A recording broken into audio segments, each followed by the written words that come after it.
Hello everyone! Marami na namang bulaklak ang aking Clitoria ternate. Yan. Ayan, ang dami nila ngayon. Kukunin natin. Kasi pag hindi kukunin, magiging ganito siya. Dry. Kunin pa rin natin. Para palitan niya ng bago. Yan.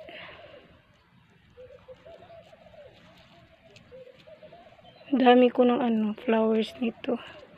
Ang ginawa ni Madam, nilagay niya, dinry niya, hinugasan, tapos gagawing dry flowers pala. Kasi marami. Ito pa sa baba.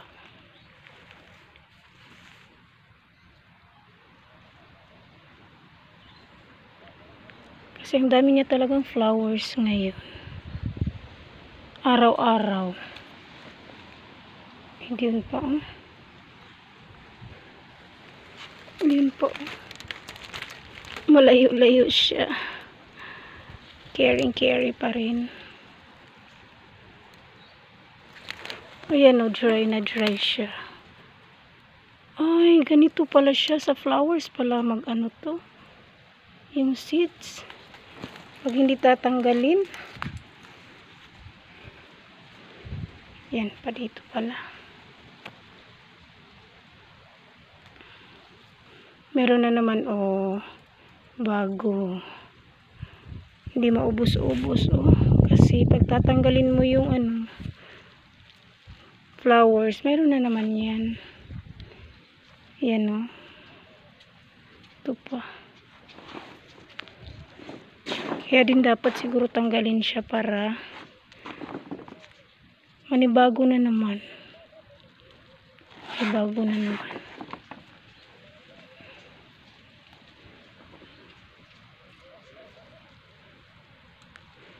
Dami pa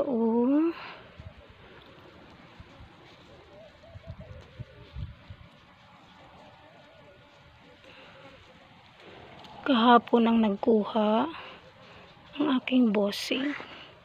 Kaya hindi ako naka-video. Kaya ngayon, nakita ko marami. Kaya kinuha ko na lang. Baba tayo konti. Ayan pa.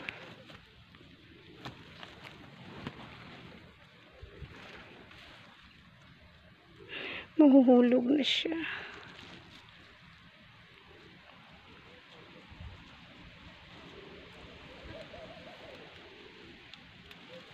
Ayan may bago na naman. Ito pa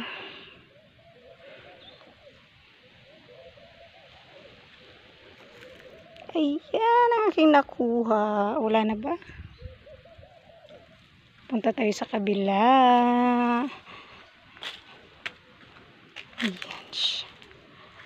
Gagawin tong dry flowers kasi hindi araw-araw iinom ng water. Tapos sayang siya. Kaya ginagawa niyang dry. Para pag gusto niyo uminom, ayan siya.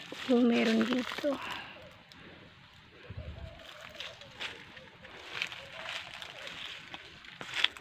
Marami-rami din dito pero hindi gaya ng sa kabila. Ang dami. Ito pa. Ayan ang aking Clitoria. Ay, meron pa isa.